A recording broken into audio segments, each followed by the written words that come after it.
Next up for us is the Baylor Bears. So they had back-to-back losing seasons in 2022 and 2023 that included a 3-9 record in 2023.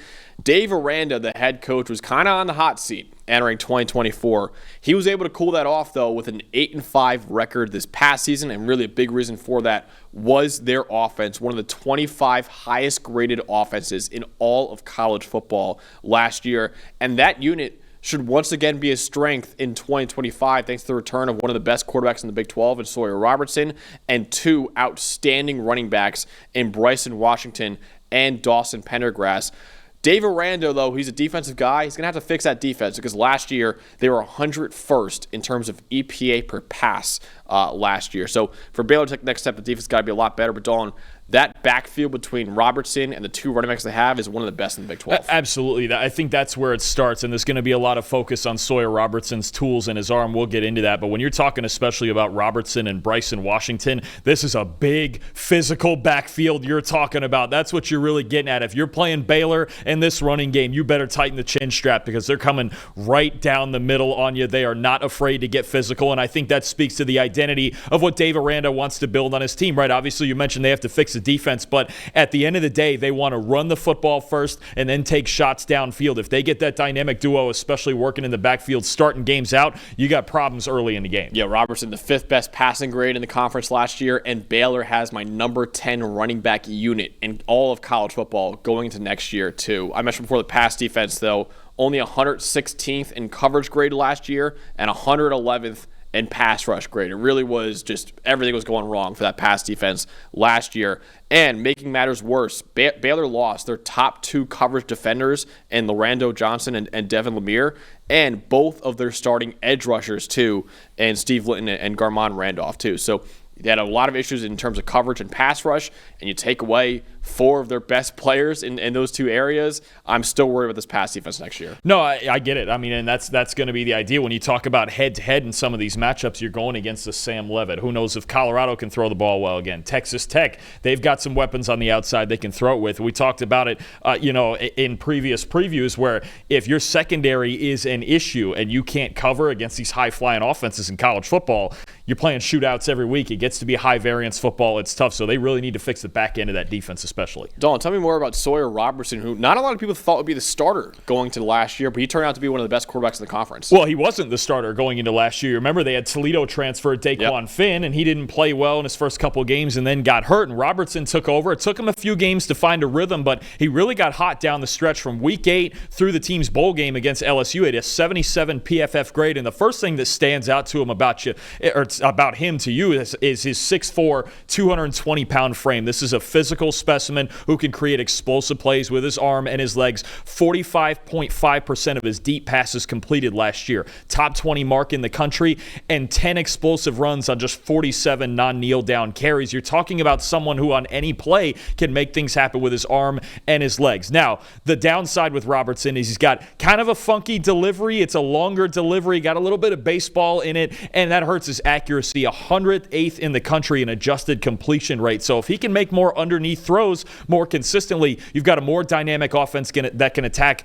us more areas of the field, especially shorter and getting those first downs, say on 3rd and 6, 3rd and 7. Those are times where I don't need home runs, I need singles. But I think when you're talking about Washington, you've got a guy who can make a lot of explosive plays, right? He's dangerous as a scrambler, quarterback draws. You remember the long touchdown run against Colorado? He's dangerous with his legs, and he can take deep shots with his arm. He can really physically do anything on a football field. I just need more consistent accuracy. And the one other weird thing to him with his delivery, way better throwing to his right than his left. You got to fix your footwork when it comes to accuracy to one side of the field. Falls away to his left a little bit. So again, there's certain areas of the field throwing the ball that are holes for him, but if he can fix that, then you're talking about one of the best quarterbacks in the conference. And if he could play a safer brand of football in 2025, that means Baylor can also rely on their star running back, Bryson Washington, a lot more, who in my opinion is easily a top 15 running back in the country. He ran for 1,035 yards in his redshirt freshman season, and he was 13th among all running backs in the Power 4 with an 87.9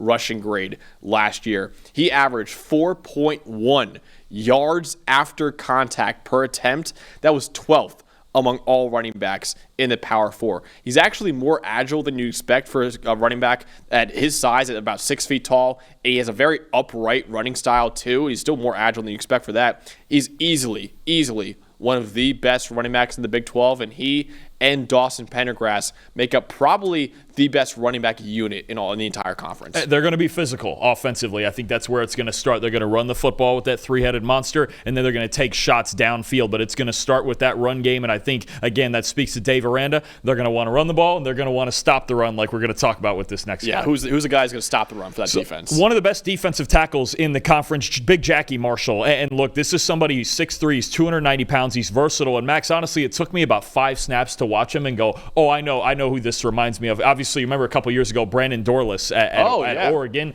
with the Atlanta Falcons. Now, that's what it reminded me of. 290 pounds, stout run defenders, a little more to go as a pass rusher, but he led all Big 12 defensive tackles in pressures last year. 88.1 run defense grade. This is someone you can align anywhere on the line of scrimmage, and he's a brick wall. He's got strong legs. He can split double teams. He can stack and shed. Jackie Marshall's a guy who adds physicality and attitude to your defensive line, starting with the run game, which is so important in this conference with so many teams running up-tempo and wanting to run the ball, and especially in certain matchups that we're going to get into later on. But this is someone who sets the tone in the middle of Baylor's defense. Jackie Marshall's a name to watch, I think, both for this year and for next year's NFL draft. Absolutely, yeah. The most defensive stops among all Power 4 D tackles last year were 33 of them, and he had 28 pressures last year too, the most among Big 12 D tackles.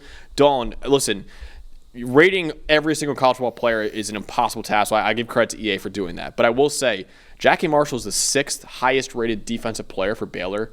That should not be the case. He should be the highest rated one. Yeah, absolutely. He should be at least in the top 2 or 3, but probably the highest one. Yeah, he's a star. I think Jackie Marshall, very underrated player because of how good he is as a run defender. He's a really, really good player. Dalton, the win total for Baylor is set at 7.5 right now. What is the bottom line for this team, and do you think they will go over or under that win total? This is a hard one because they started out rough last year. They started 2-4, then they ripped off 6 wins in a row before losing to LSU in their bowl game. And you could see as they found a rhythm with Sawyer Robertson and this offense that they really started to figure it out. If this defense is any better, they can go over. I'm still not quite buying all the way, so I think this is a good number that's kind of in between. Are they one of the prime conference title teams or not? This is a hard. They're a hard one. Baylor's one of the hard ones. The other thing that concerns me, you've seen this out of their first 2 games, brutal. Home Auburn and at SMU. Yep. That's a couple of hard ones. And then Arizona State a couple weeks after that. And Arizona State. So you've got Auburn, SMU, and Arizona State, 3 of their first 4 games. And we're going to find out quick if they're one of these contenders or not. And if your biggest issue is pass defense, you're going up against that Auburn receiving core and Jackson Arnold. You're going up against Kevin Jennings, and you're going up against Sam Levitt and Jordan Tyson. That's alarming. And then you still have a team like TCU on the schedule. Kansas Utah State could bounce back. I mean, there's a softer runway at the end of it, but when you look at some of the, especially 4 of their first 6 games, it could be rough early again. I'm actually going to take the under. I'm not going to buy it all the way. I could absolutely see them going over if they can get through that rough stretch. But 4 of their first 6 games, again, are Auburn, SMU, Arizona State, Kansas State. Tough matchups, and Baylor's trying to break into that class. If they do it, prove me wrong, so be it. But I'm going to take the under there. I still think they're probably a bowl team given the second half of their schedule. But we're going to be watching them a lot the first half to see if they really want to contend in the Big 12. I think Baylor, I'm going under too. I think there's too many hard games on the schedule and too many games. If your biggest weakness is your pass defense, there's too many good passing games you're going up against right there. So I'm taking the under for Baylor. Their offense should be one of the best in the Big 12 with Sawyer Robertson, with that run game too. But for them to compete at the top of the conference, their pass defense has get a lot better than it was last year, and I'm not so sure how much better it'll get since they lost a few key contributors and really add much in the portal either. So I'm going the under 7.5 for Baylor. I don't know about you, but I cannot wait for that first game against Auburn. It's a massive game. Both of those teams feel like they're in the same boat. Like, look, you have the talent to compete, but I need you to go do it. They're both walking into week 1 in the same state of the program. Absolutely love that game on a Friday night, too. Baylor and Auburn, that's going to be spectacular. Yep. All right, so we're both going under for Baylor, but it should still be a really fun team to watch in the Big 12 going into next year. Hey, thanks for watching another episode of the PFF College Football Show. Please make sure you guys subscribe to the channel. Also, subscribe to PFF Plus at subscribe.pff.com for all of the same data and grades that we use in our show, plus fantasy tools, betting tools, and our mock draft simulator.